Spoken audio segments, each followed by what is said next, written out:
Si Senador Kiko Basan ay, una, miyembro po ba ng Blue Ribbon Committee? Nag-apply siya. Nag-apply, nag-presenta yung kanyang sarili, isama. Karaniwan kasi, susulat siya. Opo. Kung pwede sana, maging miyembro ako ng committee mo. Okay. Pinayagan ko. Okay. So, technically, miyembro siya ng Miyembro Blue siya. Ribbon Committee. Oo. So, ano po ang gusto niya palabasin dito? Miyembro pala siya ng Blue Ribbon Committee, nagsusuwestiyon siya ngayon ng isang... Anong tanong mo? Anong gusto niya nga mo? Ano gusto niya palabasin dito? Di ba? Hindi mo alam kung anong gusto niya palabasin? Hindi, kasi miyembro siya, tapos nagsasuggest siya ng bumuo pa ng isang bukod na grupo na mag-iimbestiga. Oo. Same subject matter. Oo. Ano po ang gusto niya palabasin dito? Iniinsulto niya ako.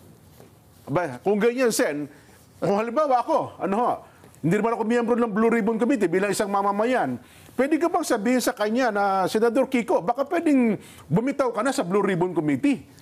Kasi kung chairman kayo... Parang inaamin niya na hindi niya kaya eh. No? Tsaka wala siyang tiwala sa committee. Yun pa. Hindi, manawagan ka. Baka nakikinig siya. Baka nakikinig po kayo, Madam Sharon Cuneta. Pakikausap nyo naman po si Senador Kiko Pangilinan. Baka po pwede mapakiusapan mo, bakit mo naman meminosen yung Blue Ribbon Committee sa pangunguna po ni Chairman Rodante Marcoleta, nabubuo pa ng isang komite, baka pwede yung sabihin nyo, magbitaw ka na lang dyan sa Blue Ribbon Committee, umalis ka dyan, para hindi naman anong tawag doon? Hindi nakakasira, nakakainsulto yung ginawa mo. Tama ka dahil unang araw pa lang di ba? Parang first day of class, sinabi mo na ayaw ko sa classmate ko. Di ba, Sen, sa tingin niyo po, kayo po bilang chairman? Ayun nga sinabi ko sa iyo. Ako ang pagkakaintindi ko dyan. Iniinsulto niya ako eh. Ako naman, ayaw kong iniinsulto ako. Kaya kung gusto niya akong palitan, magpresenta siya.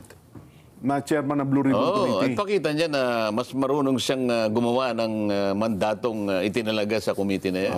Hindi, yung punto na yan, Sen, baka malabo pa, baka ayawan ng taong bayan yan eh.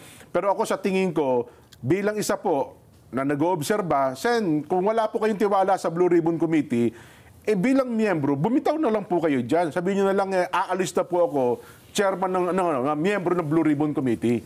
Wala pala kayong tiwala eh. Talagang medyo, kaya ako nasasabi, yun ang aking pakiramdam. Opo.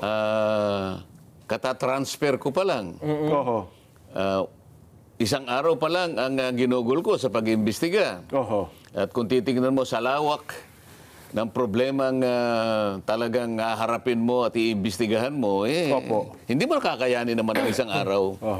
Ngayon, nakakaisang araw ka pa lang, sasabihin niya, nagpo-propose siya ng isang independent investigative body. Anong ibig niya sabihin? Nakaka-insulto nga talaga yun, Sen. Anong ibig niya sabihin?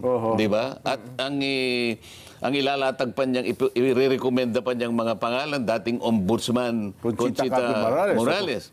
Hindi ba niya alam kung ano, yung ombudsman ay talagang katakot-takot ang corruption dyan?